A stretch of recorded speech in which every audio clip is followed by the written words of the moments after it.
Greetings, Seahawks fans, and welcome to another edition of Hawk Talk. I'm Brian Mull, UNCW beat writer for the Star News.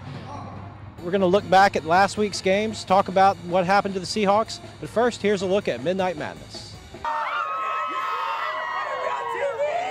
The UNCW student body was ready and painted for the annual Midnight Showcase that leads up to the team's first practice. For the players, it is a good way to relax and to have a little fun before the 4.5-month grind. Stealing the show from the Open was women's junior Treasure Johnson, who put on this performance upon her introduction.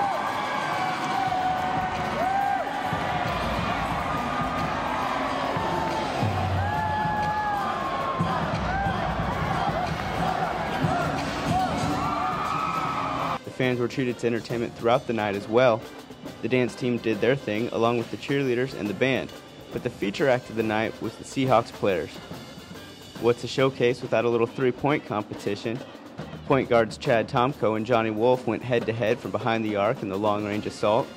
And then came the night's main event, the dunk contest. Just about the whole roster attempted to show off their high-flying abilities.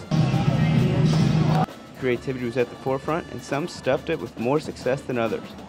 Dominique Lacey and Keith Rendelman got some style points, but failed to connect on these attempts. But Lacey had a chance to redeem himself with this crowd-pleasing jam.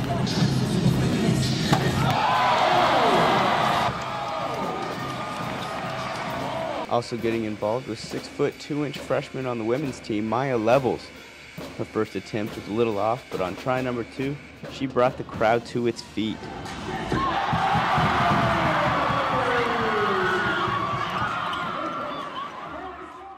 Thanks, Aaron. I was at Midnight Madness, and it was a great time. Well, the Seahawks had a tough opening week. They were undermanned in each of their first 2 games and suffered 2 defeats. Let's take a look at those games now. The Seahawks dug a double-digit deficit hole in the first half at Appalachian State on Friday night, and despite a late rally, were dealt a season-opening defeat. The Mountaineers gutted the Hawks' defense early with dribble penetration and thrived at the free throw line, outscoring UNCW 33-19 there.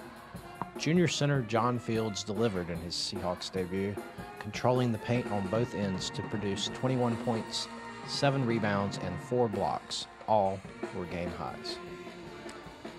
On Sunday, at home against George Washington, the story was reversed. The Seahawks started strong, but fizzled late. With Fields serving a 1-game CAA-issued suspension, the Colonials pounded UNCW inside in a tightly officiated game. George Washington scored 66 of their 76 points either at the free throw line or in the paint, using a 19-4 run in the final 6 minutes to erase a 4-point UNCW lead. Junior point guard Chad Tomko returned from injury and entered the lineup, scoring 13 points in 25 minutes off the bench. And Montez Downey ignited the sparse Trask Coliseum crowd with a flurry of first-half three-pointers. Seahawks will have a chance to bounce back from those 2 defeats this week when they head down to the Charleston Classic, where they'll play 3 games in 4 days, heading to the Low Country and hoping to leave on a high note. UNCW coach Benny Moss is looking forward to having a full roster for the first time this season, with 3 games scheduled in 4 days this week at the Charleston Classic. The Seahawks opened the tournament at 4 Thursday against 2009 NIT champion Penn State, led by All-American candidate Taylor Battle, a flashy point guard.